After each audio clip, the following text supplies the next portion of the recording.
the interaction of atoms with light, in which we are treating the atom as a quantum mechanical object in a two-level quantum system. So far we treated this problem in the language of the perturbation theory, time-dependent perturbation theory, because the perturbation is now time-dependent. And in the weak limit case, we came up with a formula that helped us determine the coefficient CVT squared, correct?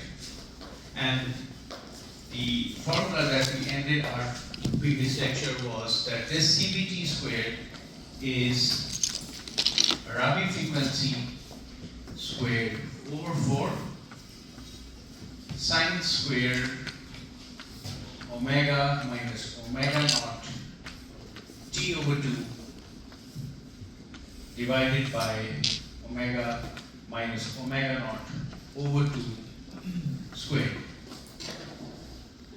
And we found out that this gave us a probability of going from A to B, which is proportional to time,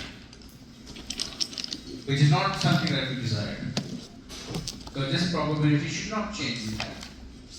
It was giving us a CV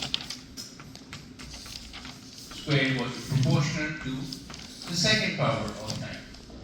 This is not something that we desire. So the situation that we kind of started off our discussion was that we have an atom, and this atom is acting like a dipole, and there is an electromagnetic radiation that is imposed on this dipole, and with the help of that, we could write a perturbation Hamiltonian, and we solve the time-dependent Schrodinger equation. And the weak field limit, which really means that if you have two levels, A and B, and if at time t equals 0, everything is in the ground state and nothing in the excited state, then as time progresses, there is very little change in the population in the ground state. So CAT remains almost 1, very close to 1. This is what we call the weak limit case. Okay? And this is the formula that we came up with. What's the probability of seeing excitations into the upper state can be as a function of time? And this is what it turned out to be. But there were problems with this. Correct? This is giving us a probability should really be independent of time. This is giving us a population that goes as t squared. Whereas from the Einstein rate equation, we know that for small time this should be as a linear with time, right? And then it saturates off to some value. This is n2 over n as a function of time. This is what the rate equations give us. So in order to resolve this problem, I promised that I would discuss how we can resolve this problem, and we resolve it in the following fashion. First of all, we know that this Rabi frequency, psi r, is given by the dipole moment mu AB. In fact, I can write it in this fashion: mu AB, the magnitude of mu AB, E naught h bar, where E naught is the magnitude of the applied electric field. So the applied electric field is a function of time. It's a vector, and we assume that this looked like the following: E naught is some constant amplitude, omega t, omega is the applied frequency pointing in some direction. Alright, so this is our Rabi frequency. Alright, Now we do know that if I have radiation of different frequencies, omega, and I plot the spectral density, I know the Planck, for black body radiation, in the Planck case, this has a broad form. I do know that. And I also know that if I were to integrate this spectral density, u omega, over all frequencies, I will get the total energy in the system. And I do know that the total energy in the system is given by half epsilon naught, where epsilon naught is the permittivity, E squared, right? I do know this. Got it? So what this really means is that if I look at this coefficient, the Rabi frequency, omega r, this omega r really has different frequencies in it, different kinds of omegas in it. Correct? Okay. We also know that we're talking about two levels in an atom. And this separation is h bar omega naught. You do know this as well. So now somewhere this radiation is being bathed on an atom, and we have an atom at a frequency omega naught. And we also know that at this frequency, from the classical dipole model, we know that the atom can only absorb radiation within a narrow band inside this omega naught. Only that's the region of resonance. And we derived this idea when we discussed the classical electric dipole, when we treated the atom as a dipole, classical dipole. So this is a narrow band of frequencies. Some narrow band. So we call this the line shape, and we denote this by g omega. And this bandwidth, let's call it delta omega. This capital delta, okay?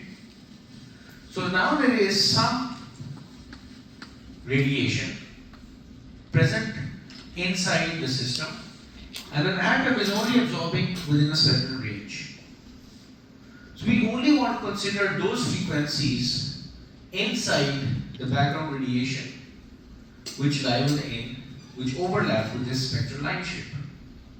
So how do we take into account this frequency dependence? So what we do is, in the numerator here we have the square of the Rabi frequency. Okay? So the square of this Rabi frequency, psi r square, is mu AB squared, h bar squared, epsilon naught squared. Epsilon naught squared is 2 times epsilon naught d omega u omega over all omegas. Right? So this is technically the square of the Rabi frequency. But we only need, so if you were to find out CBT square, we would like to replace psi r or omega r squared with an integral of this kind. So this is a weighting term. This term weights this sinc function. So overall, under this assumption, our CBT squared could be written as 1 over 4 times this omega r squared, which is 2 mu AB squared epsilon naught h bar squared integral d omega. Now we want to choose frequencies that lie in a certain range. U omega is the spectral density in that range, and we would like to post multiply this with our sinc function. sink square omega that lies within the range. I'm going to put a limit onto this integral.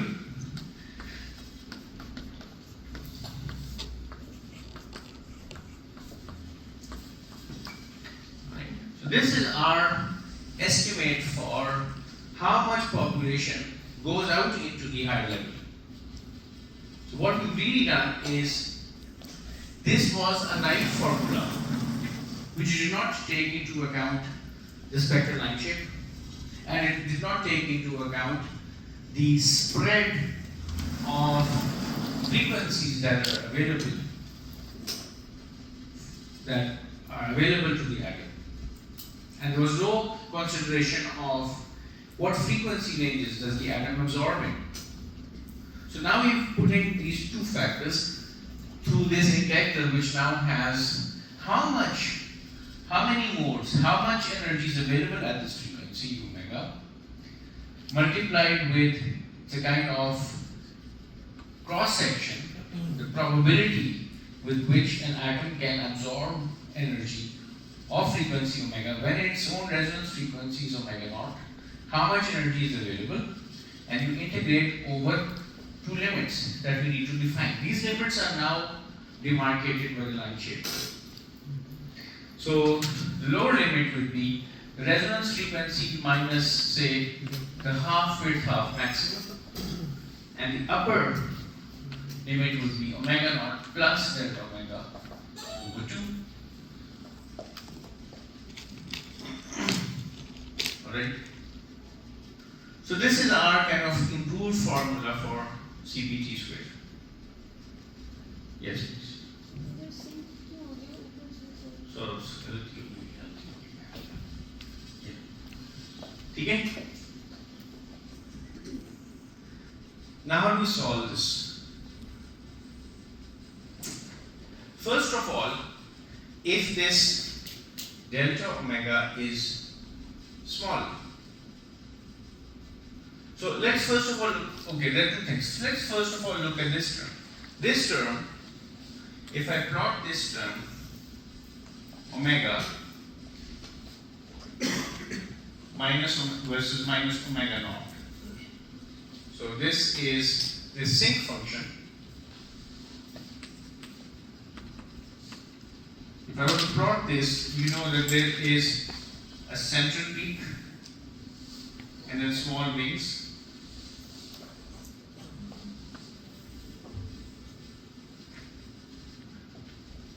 And then this distance really is determined by when this term goes to pi by 2. So omega minus omega naught into t by 2 is pi by 2. So when omega minus omega naught is pi by t. So this point is pi by t. And this point is minus pi by t. Correct? And you can calculate how much area is under this curve as compared to the wings. Most of the area is under this curve and the wings quickly dissipate. So, alright, so if you have the condition that this thing, this difference, omega minus omega naught, is within this range. So this really is delta omega. Omega minus omega naught, I define this as delta omega. If you're close to resonance, this delta omega will be close to 0. Okay. Odd resonance means that this peak is sharp. Okay, so these are the regions when you're really on resonance. So in this regime you're on resonance. Okay, so if you have the condition that this delta omega is much smaller than capital omega, which is this line shape, then it would happen that the entire sinc function is going to lie within the line shape.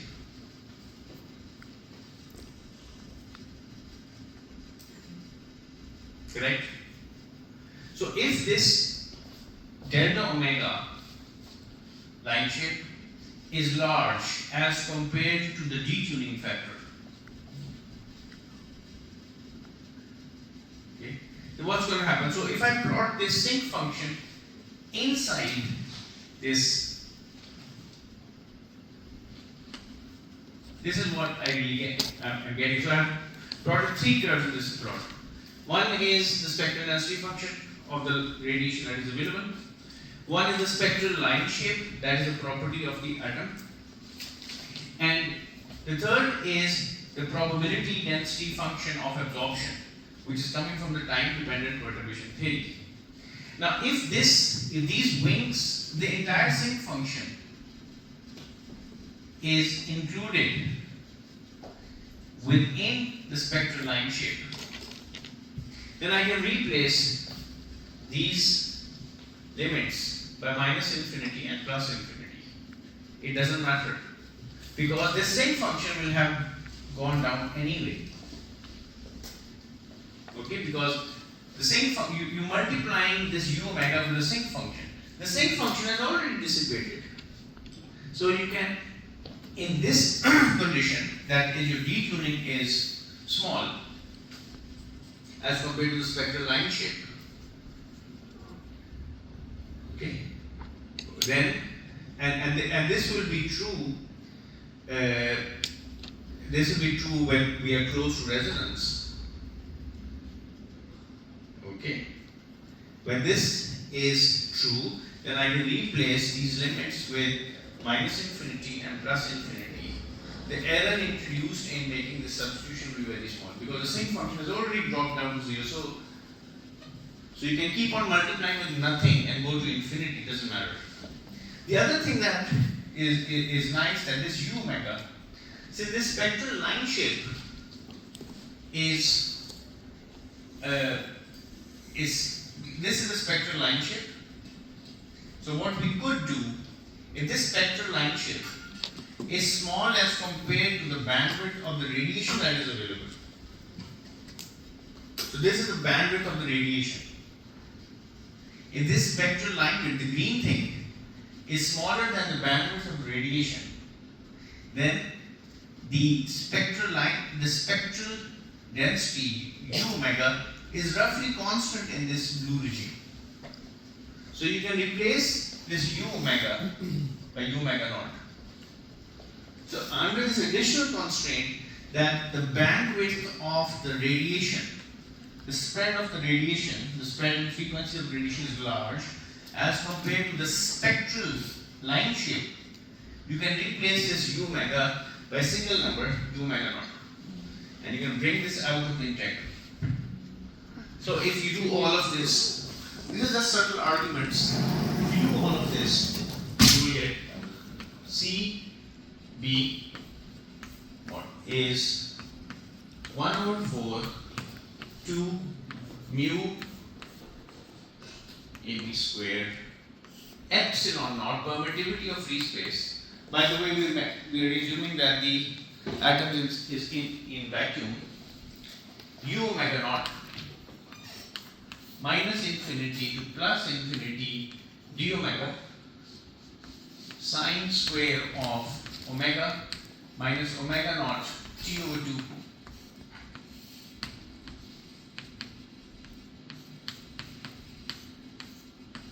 Okay? Yes.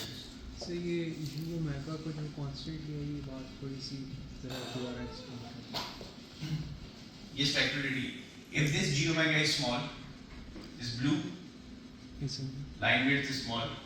Okay. The blue is the region in which the atom is going to absorb radiation. If this is small, then you can assume that this yellow curve is roughly at the average value of the small line shape. It doesn't change much. Okay.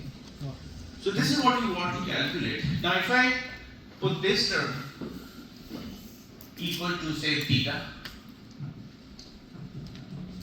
So omega minus omega naught t over 2 is theta, which means that d omega is 2 theta over t, 2 d theta over t.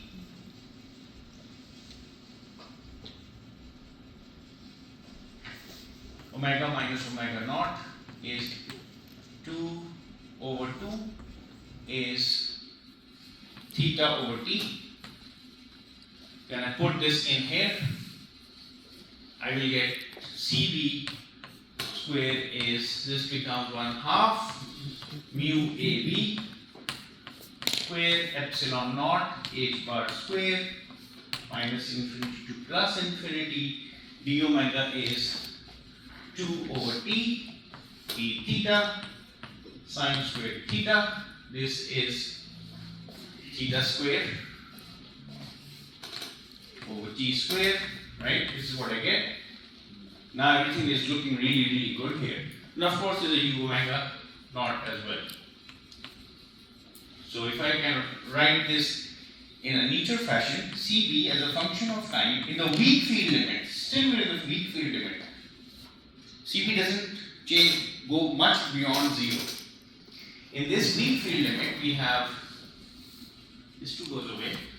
One of the t's goes away, which is nice. It's really nice. And I'm left with u, ab, t, epsilon naught, h bar squared, u omega naught, t.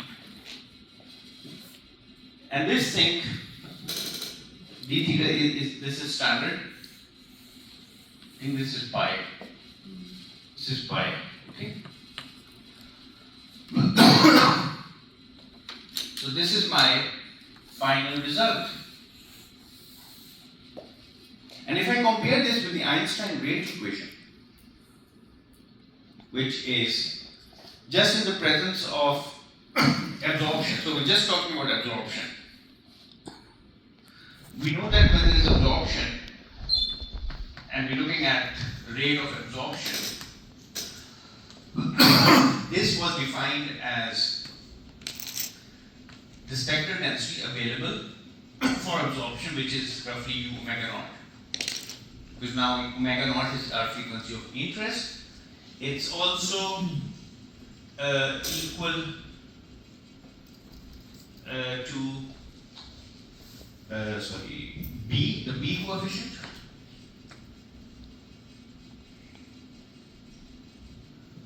And N1. Right?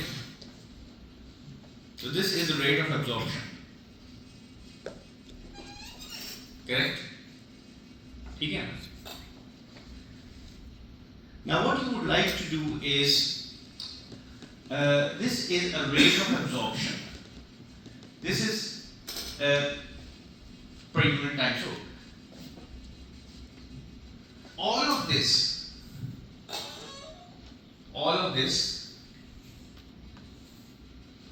must be equal to this rate without the t. Right? So this is rate times t is probability. Correct? So this object here is going to be proportional to the Einstein absorption coefficient. But we also have to make another assumption, another kind of improvement to this formula. Just hold on for a second. And what is that? We assume that our incident radiation,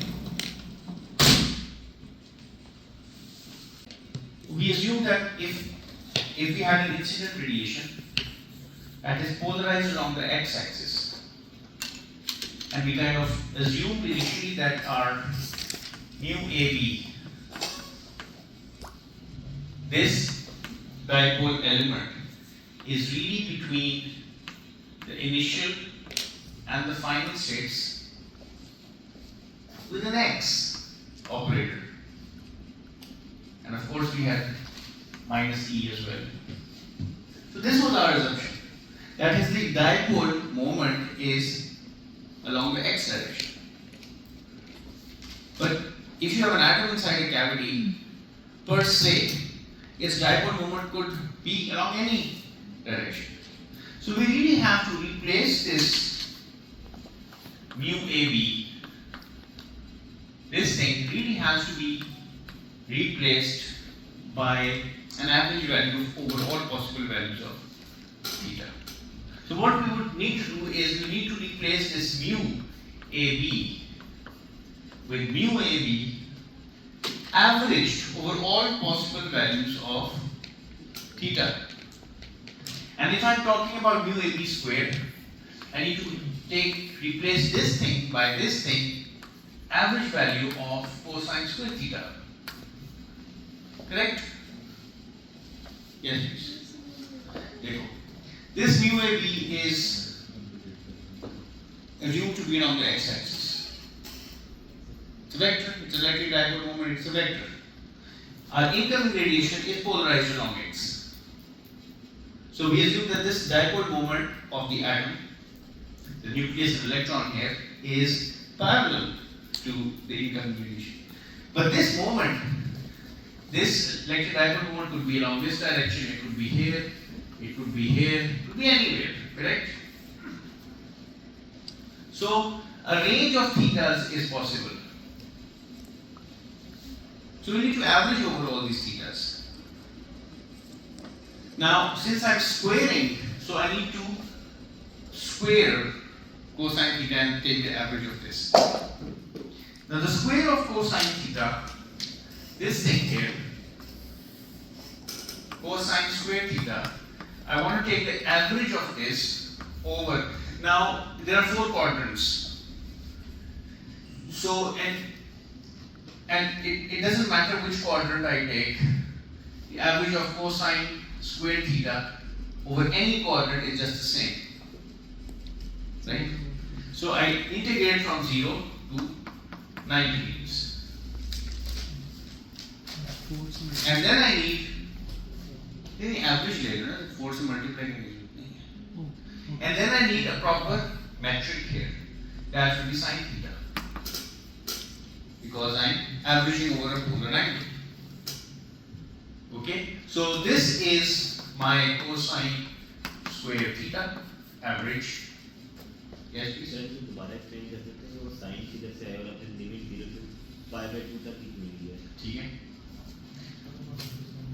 देखो मैंने 0 से π/2 की limit इसलिए लिया है क्योंकि मैं इस क्वाड्रेंट को कंसीडर करूं, इस क्वाड्रेंट में जो एवरेज है, इस क्वाड्रेंट में जो एवरेज है बराबर होगी, इसमें जो एवरेज है बराबर होगी, राइट? इसलिए मैंने सिर्फ 0 से π/2 तक की कंसीडर कर लिया। ठीक है? अच्छा, sin theta क्यों आ रहा है? क्योंकि so this is maximized when theta is 90 degrees. So there are more vectors lying in this equatorial region than there are in the polar region. So this is like a metric. So when you integrate over a volume in polar coordinates, you replace its dp by r square sin theta d theta d phi d r. So you're not considering phi and r, right? You're just considering theta, so that's where the sin theta comes from. Okay? So this is minus 1 over 3 cosine q theta 0 to π/2. This is plus 1 by 3.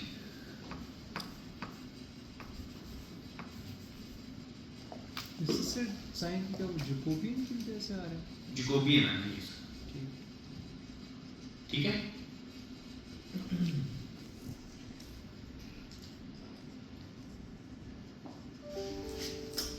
Alright.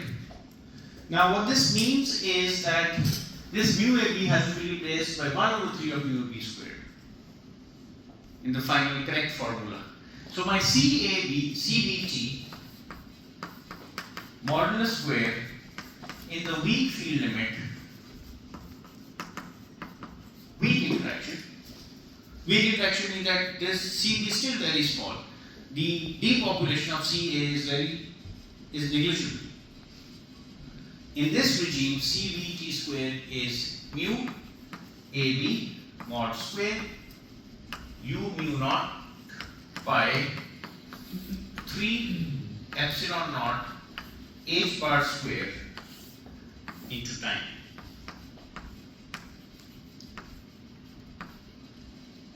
Now comparing this expression with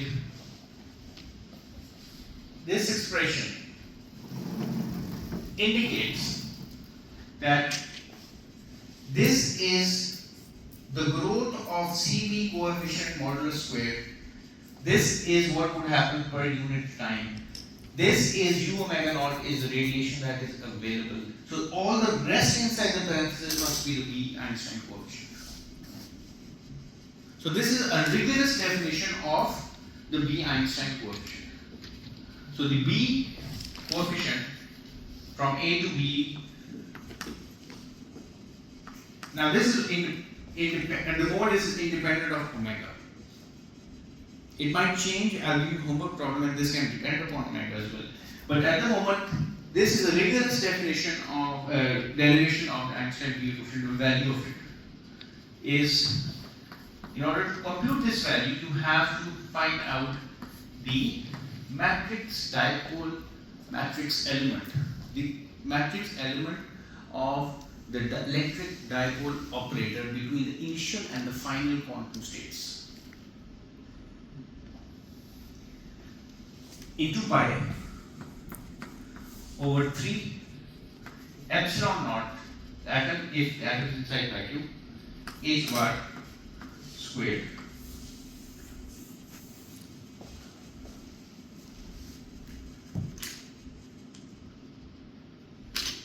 And the Einstein A coefficient, since it depends upon the Einstein B coefficient, can also be written in a straightforward fashion.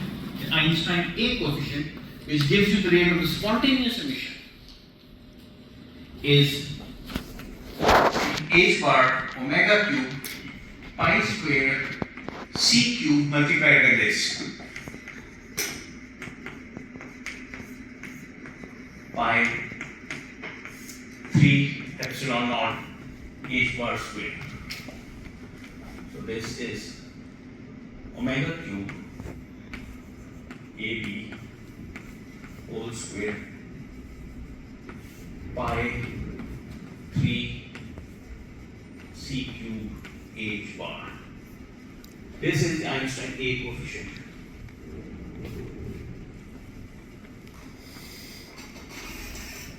Okay? It depends upon the cube of the frequency. In fact, this should be omega naught here, because right now we are using omega naught as our transition frequency. Okay? So now we have done a first order derivation of the Einstein B coefficient and Einstein A coefficient. This is slightly kind of cheating, because this should also be derivable from pure quantum mechanical principles, which we do when we quantize our field. So any questions up to this point?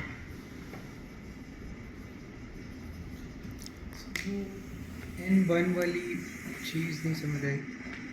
देखो N1 कहाँ गया? N1 means this is the rate at which N1 is getting depleted, right?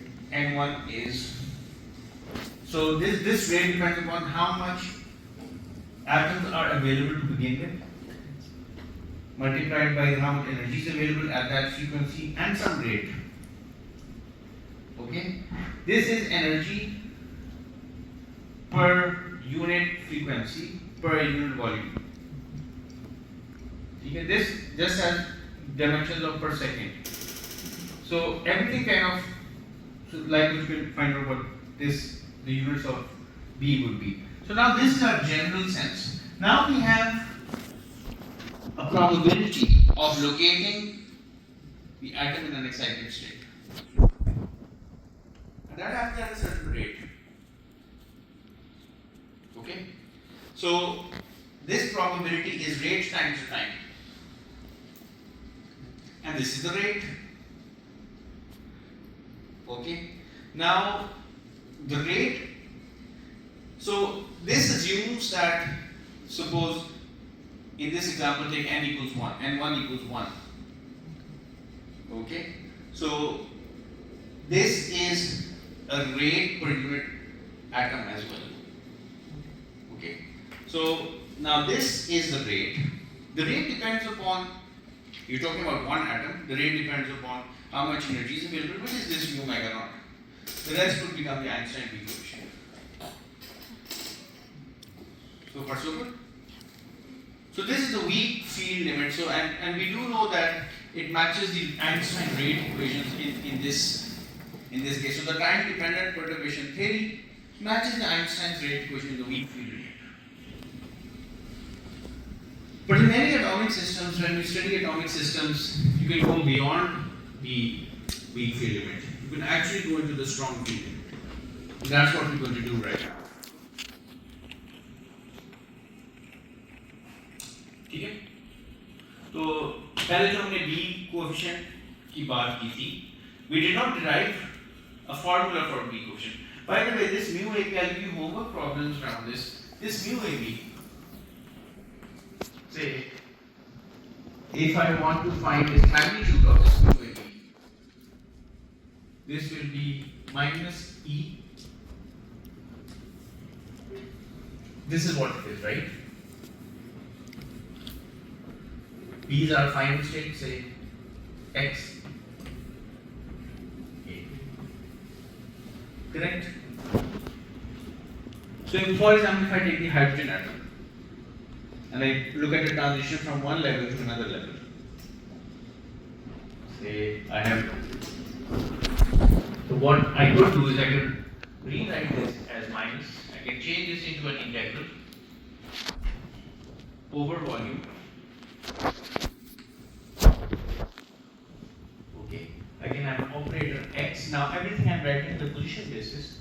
X, your initial state psi say A, R theta phi.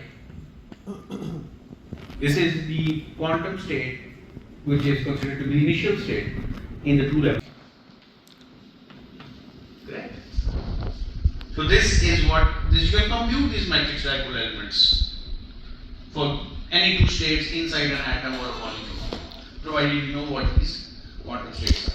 So for hydrogen, you already know that these are products of the radial wave functions and the angular wave function with the spherical harmonics. You know what these things are for kind of hydrogen atom. And in certain cases, these coefficients will vanish, right? Because this is an odd function, so depending upon what these functions are, it's possible that these functions vanish for certain values of n, l, and ml. Because these coefficients, these wave functions are all actually defined by n, l, and ml, right? So there's an n, l, and ml here. This A is actually some initial trio of quantum numbers, and this is some trio of quantum numbers, correct?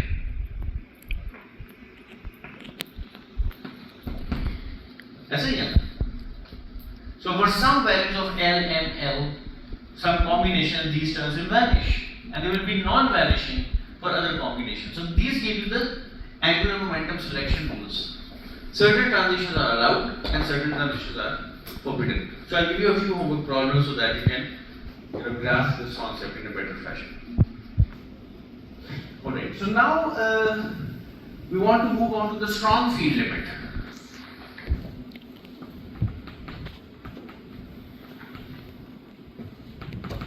In the strong field limit, we do not kind of assume that the initial state is just weakly depopulated.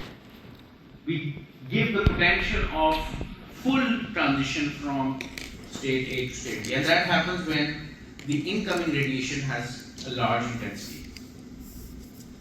You see this psi r, this omega r, this thing, depending on how strong your electric field is. This is electric field. This depends on how much intensity is available. This has units of frequency. All of this, if you plug everything in, this has units of frequency. Okay, radians per second. So this is really a frequency. This is the one. Pair of equations for the two coefficients C, A and C. Let's go back to that. So we know that the first equation that we have gives us the rate of change of CA. This is psi r, iota psi r over 2, Rabi frequency, E plus I omega minus omega naught t plus E minus I omega plus omega naught t CB. This is our first equation, correct? Okay. Can you check your notes, please?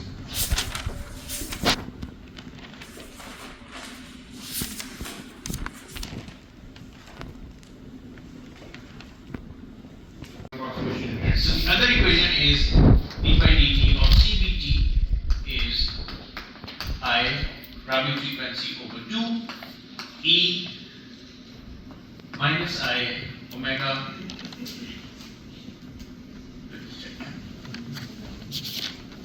naught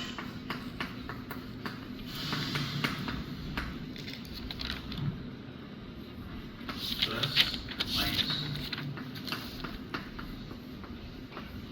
So these are the two equations that we have from the perturbation theory. Now if we apply the rotating wave approximation, we kind of ignore the terms that are at, if you're close to resonance, not there, but close to resonance, omega plus omega naught will be roughly 2 times omega naught. There's a high frequency term. Ignore. So this is called the rotating wave approximation, as we all know. Okay? क्यों ये omega plus omega naught है? This is double the frequency. This sign is just giving the sense of rotation, but this is giving the frequency of rotation. Alright? So now we have two equations in the rotating wave approximation. In fact, if you look at some of my lectures that are uploaded on YouTube, so I've kind of described this rotating wave approximation. This is called the interaction frame representation in quite a bit of detail. So anyway, so our equations become CAT is I Rabi frequency, so over 2. So why is this called the Rabi frequency? I'll explain in a minute. E plus I omega minus omega naught t CBT, and CBT equals I Rabi frequency half E minus I omega minus omega naught t CAT. Right? So these are two coupled equations. No assumption so far on the strength of the radiation that is available. So let's call this thing, we already know, let's call this delta omega. This is delta omega. So if I take once again the derivative of the second equation, I get d square dt square CBT is I. Now I want to take the derivative of this term. This will become minus I delta omega E minus I delta omega t CAT. CAT, right? Plus E minus I delta omega t, the derivative of CAT. The derivative of CAT is given here. I E plus I delta omega t CBT. Correct?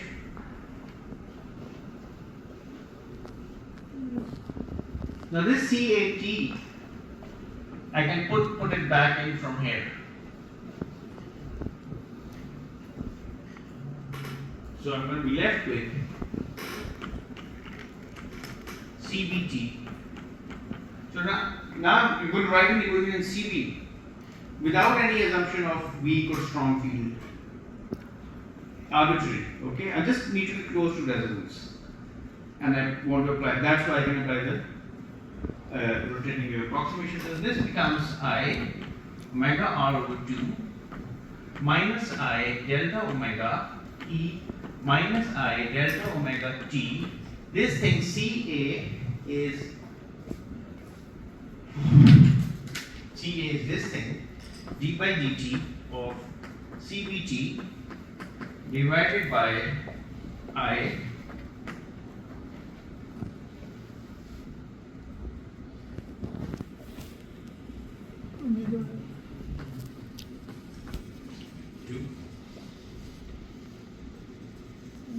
ये वाला पूरा factors ठीक है plus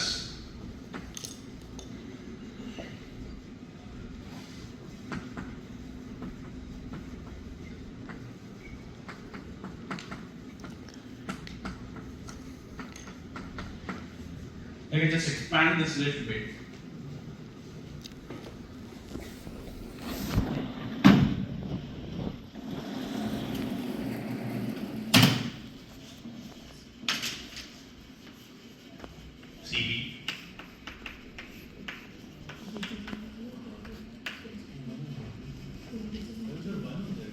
किधर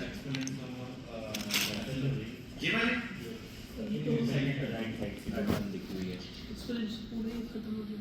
एक है exponent negative कौन सा ये वाला इधर जैसे ये दो आ रहे हैं ई सोने कैंसिल हो जाएगा एक कॉन्जुगेट है वो येलो और ब्राउन में डेरिवेटिव भी है एक हाँ ये कैंसिल हो जाएगा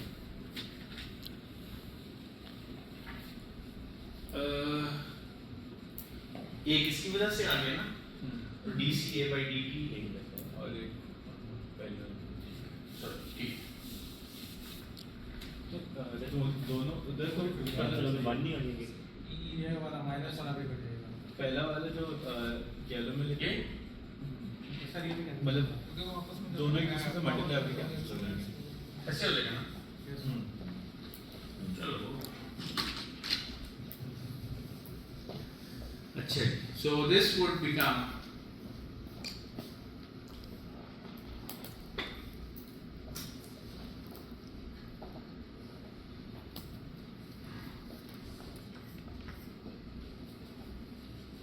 minus negative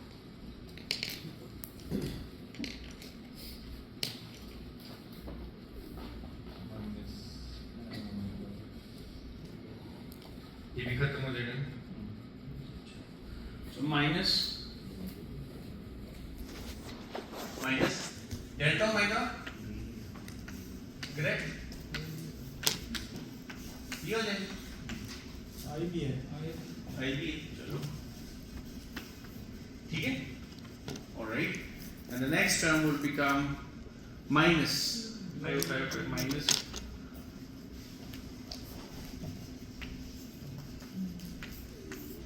over 4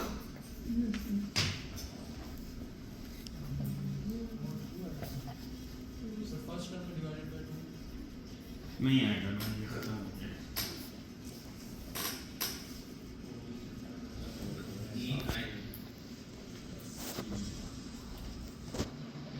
क्या आएगा ई आई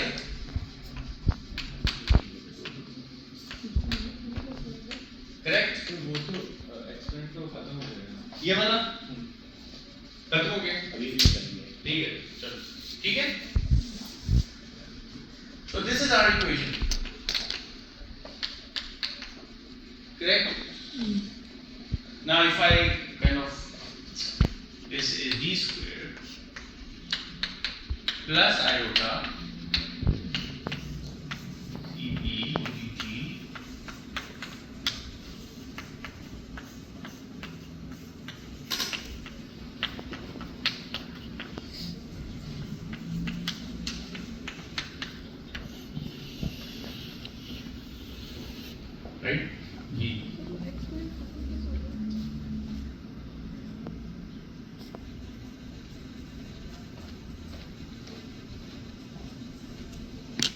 यहाँ पे कोई एक्सपेरिमेंट नहीं है, ये गलती से लिख दिया, ठीक है? So this is our equation. Now this is the second order differential equation in CV with constant coefficients. So what would be the solution? So if I write an auxiliary equation, p square plus I delta omega p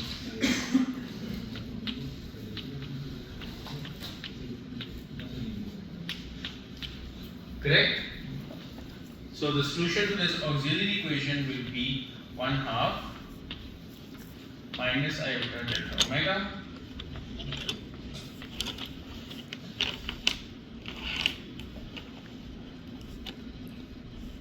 minus b square. यहाँ पे कोई गलती है मेरे ख्याल में, sign ठीक लिख रहा हूँ मैं यहाँ पे,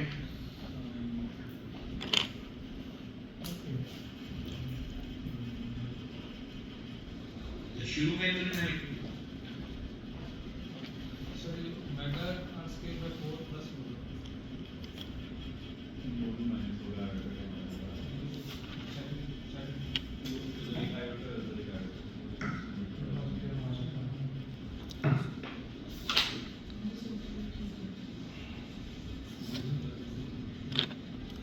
ठीक है, बिल्कुल ठीक है।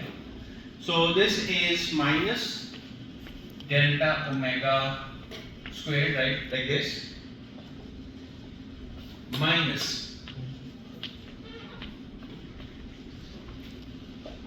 alright.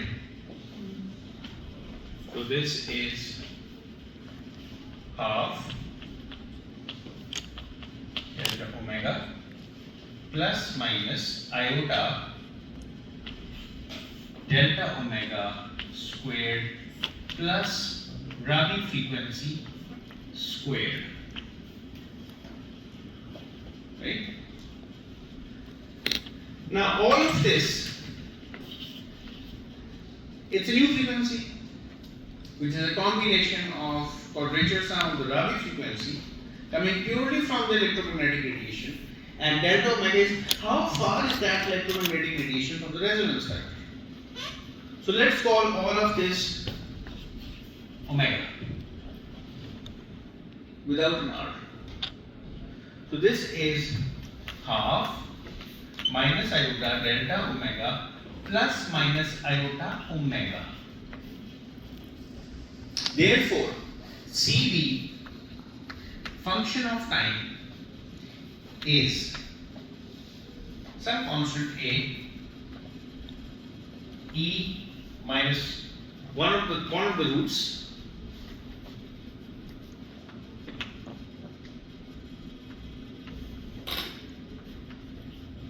delta omega माइनस है ना, मैं पहले प्लस वाला साइन लेता हूँ, तो ये minus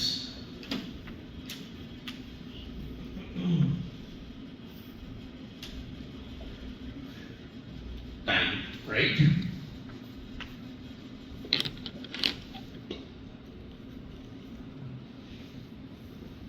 plus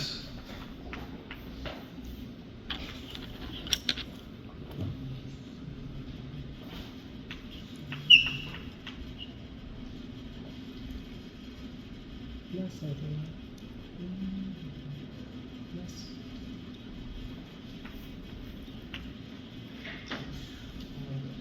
Yes.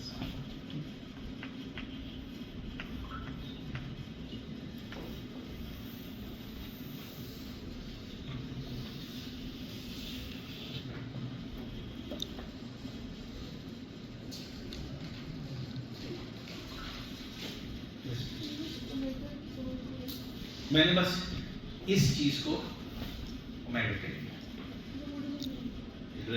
I'll show you. So you know what omega r means? Rabi frequency. This is this thing from our previous lecture. Dipole moment multiplied by electric field is what? Right? This depends on how strong the radiation that we put into the system. This is delta omega is how far are you from resonance. It's a detuning factor. So the combination of both of these gives me a new frequency, a modified Rabi frequency, if you would like to call it. Okay? Now this is our solution. Okay? Complete. It's exact. The only approximation that we have is the rotating wave approximation, which is a good approximation when you're close to resonance. Now let's kind of simplify so that we can understand what's going on and we can find out those unknown coefficients. Let's kind of try to simplify this a little bit. So, what happens on resonance? बहुत खूबसूरत result आएगा देखना आप So now we have a strong field and we're going to see what happens on resonance.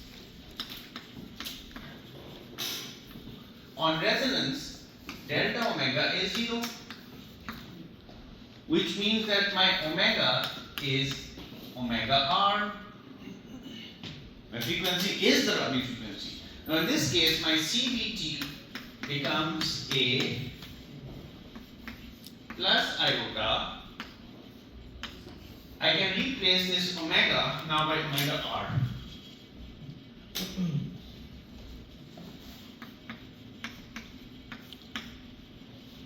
Plus.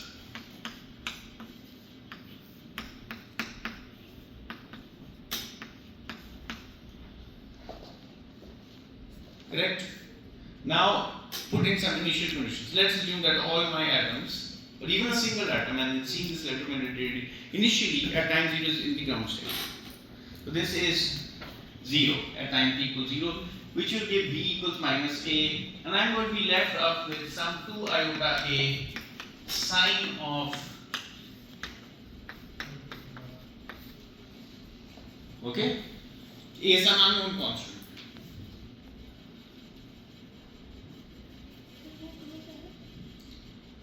इसको बस initial conditions डाल कि CB is 0 at time t equals 0. So it will turn out that B equals minus A. Alright? So this is a sinusoidal function with frequency omega r over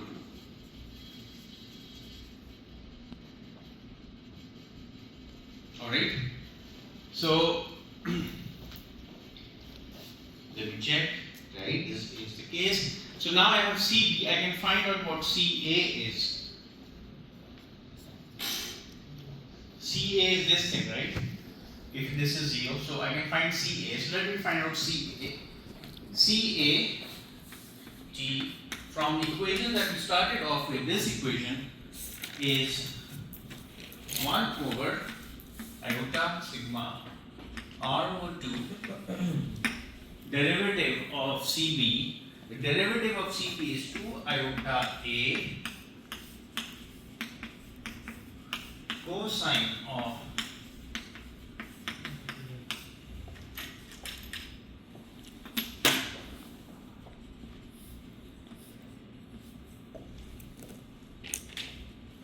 with 2A cosine of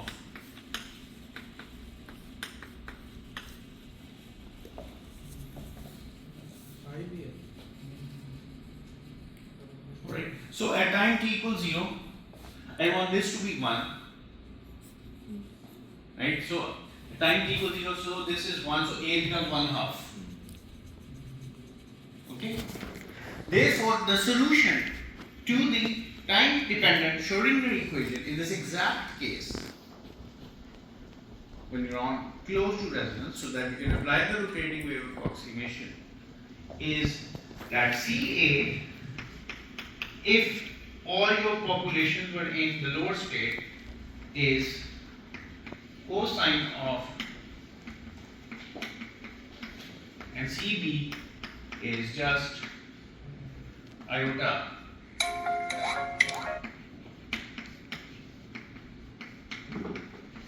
Okay.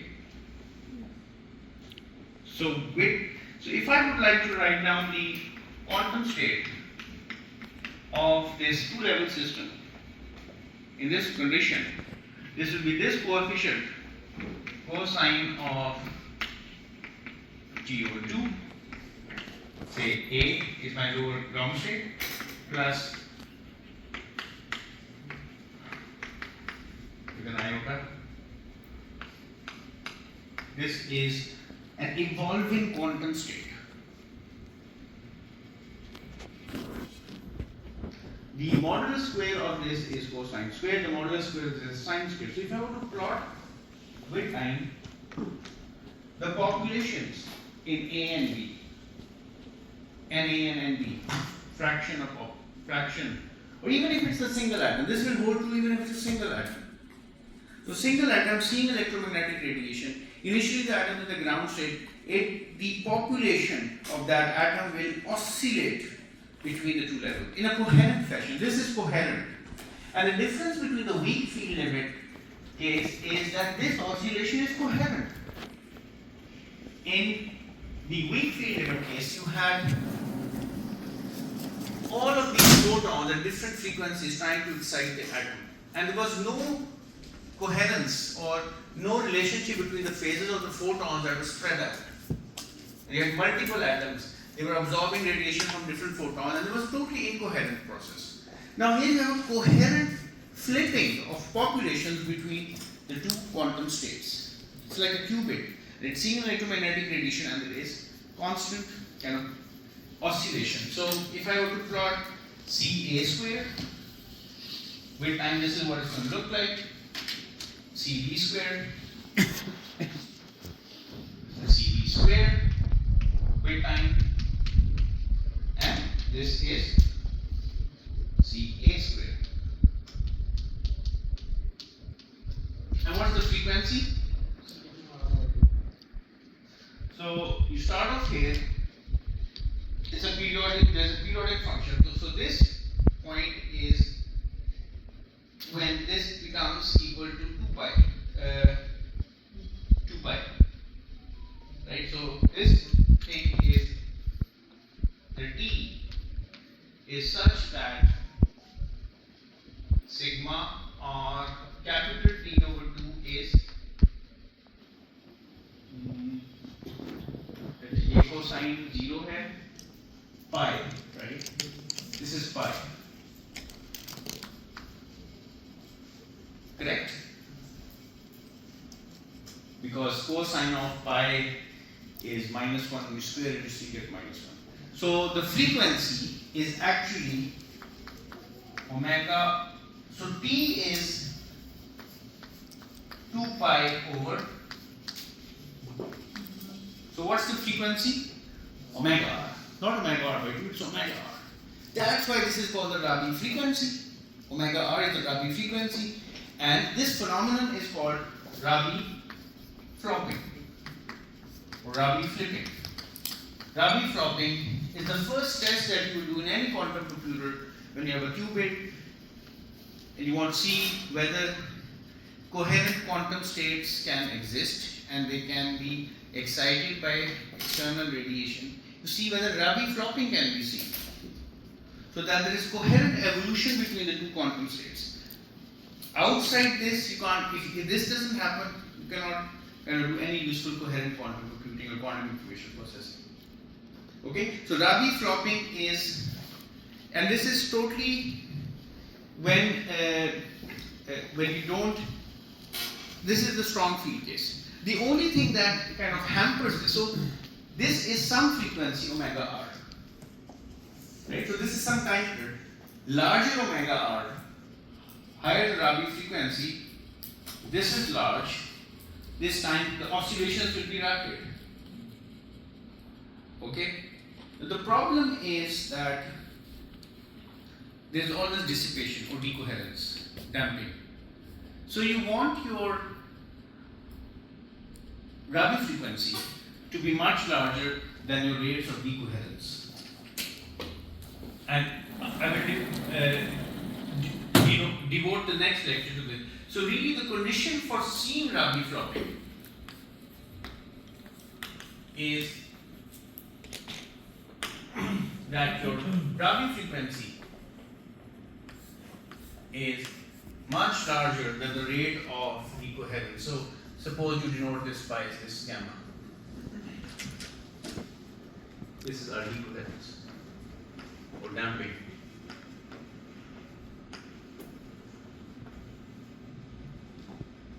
Right? So you want this condition to be satisfied.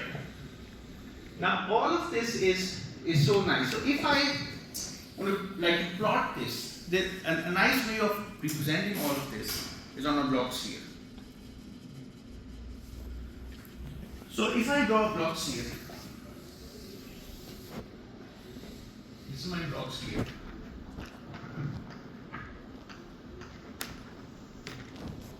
Suppose this is my ground state at A.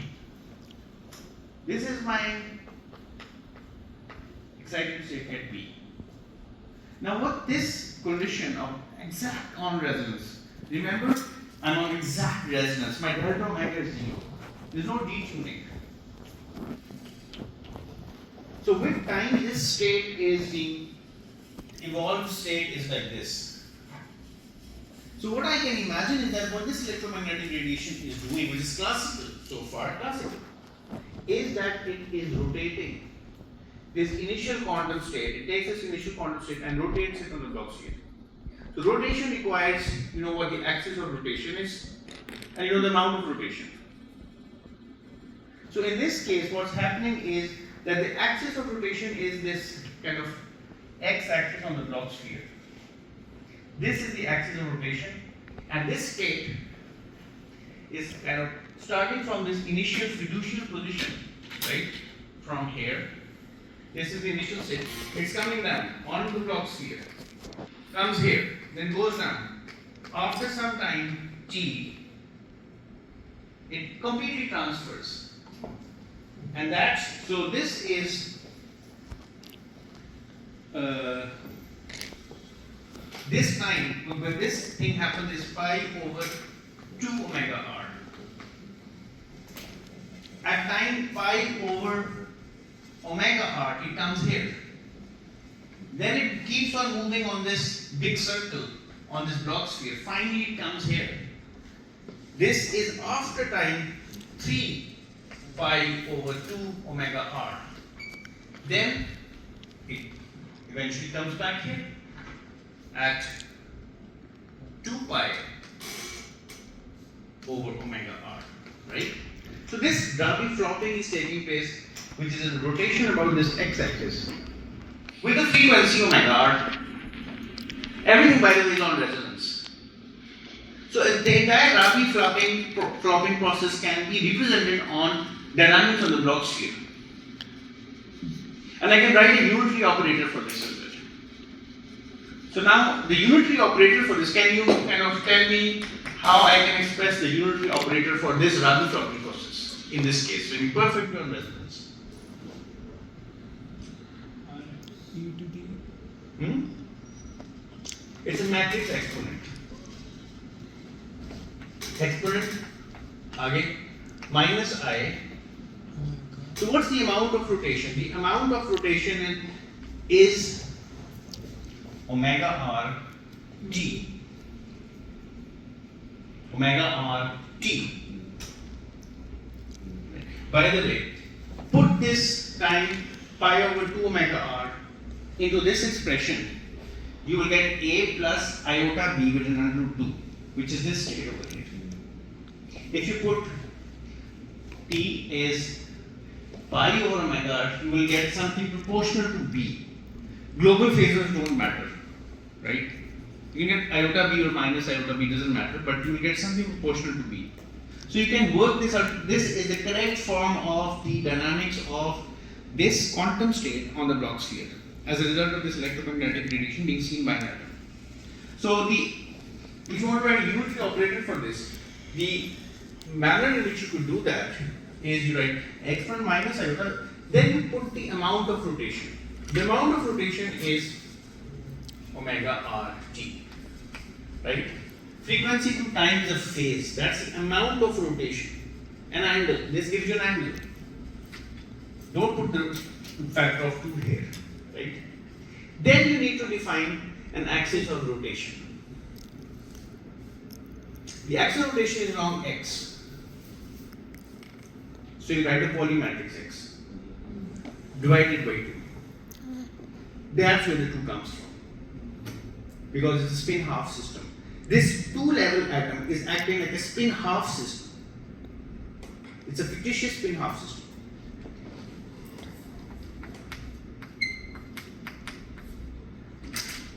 So this is your unitary operator. And the theorem by which you can expand this unitary operator, and that theorem will give you that this thing is cosine of 2 identity minus iota sine of sigma x. Okay? Because sigma x squared is identity, it's an idempotence, this is what you will get. And you can write a matrix for this. So this is on resonant Rabi fropping. And if you want to see Rabi fropping in certain systems, the Rabi frequency should be much larger than the dipole states. Otherwise, you will not be able to see this Rabi frequency. Now, the one question that also remains is the Einstein rate equations give you type of expressions of this kind, right? And now we see Rabi oscillations. So the two, why are the two kind of pictures totally different? Well, if you add damping to this, strong damping to this, you will recover Einstein's rate equations. The process will then become incoherent. This is slightly more technical stuff. So the two regimes overlap in the presence of damping. And damping is a very complicated subject. We can discuss this, but have you studied density operators? Yes, yes. तो कोशिश करेंगे जब वक्त हुआ तो. By the way, what happens if you're off resonance? अब अगर off resonance होगा तो क्या होगा भाई? देखो, if you're off resonance, really, have you get the meaning of the Rabi frequency? If you're off resonance, then you can't ignore this. You can't ignore this. Then you should be able to find out what CB is going to look like with time. Okay, so if you're off resonance, then it means that let's try to find out CB off resonance. This term is now non-zero. So off resonance, in the off resonance condition,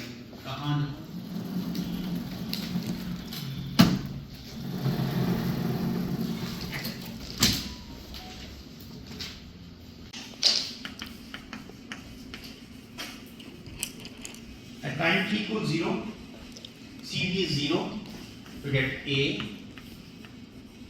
So this is common, E minus I delta omega T over 2 is common.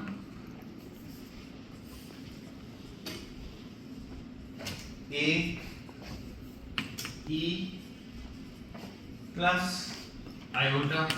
Now this is not omega R, this is omega, the full omega, which has the detuning factor incorporated.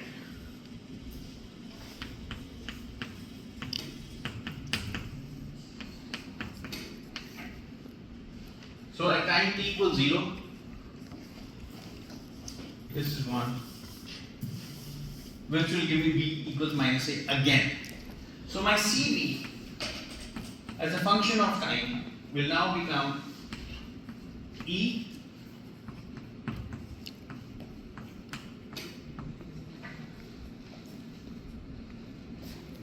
two iota a sine of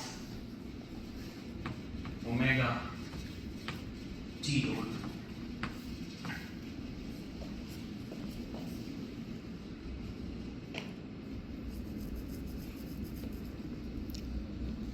Right. Now the thing is that the frequency of precession has gone up. Off resonance, the frequency of precession is no longer omega, it's rather omega r squared plus delta omega squared under root. The frequency of precession goes up off resonance. but the amplitudes drop. Let me see if I've written this properly.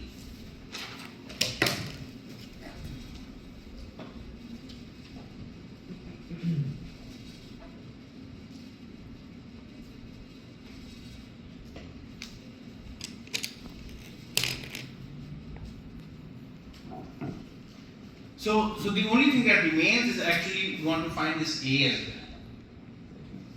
well. Okay? So now what I would like to do is I would like to find CA. Let's do this as a homework. So this is CB. Find CA from this formula. This formula. That is differentiate this thing. Find CA. You get something proportional to A. Then you put CA mod square plus CB mod square equal to 1. Find A. And you notice that your CBT will become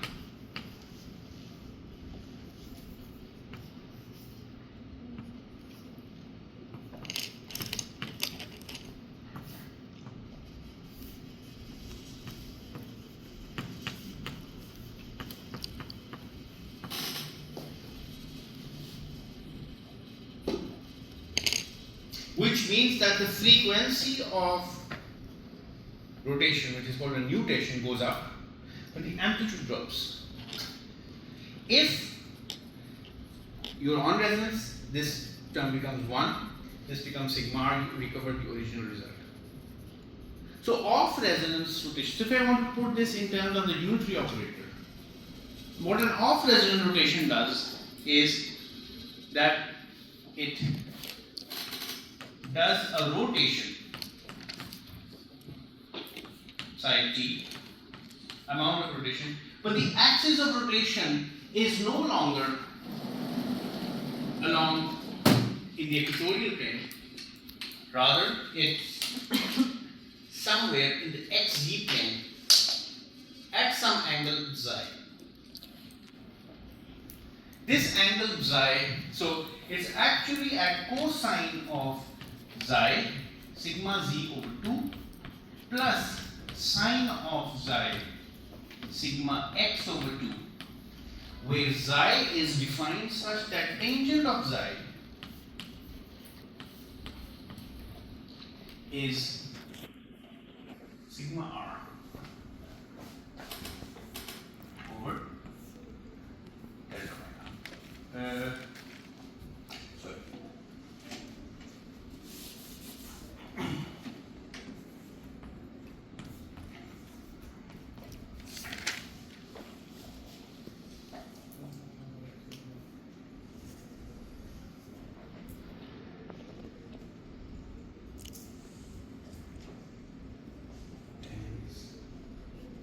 Yes.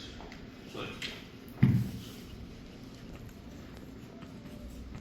When delta omega is 0, psi is 90 degrees. You're on resonance.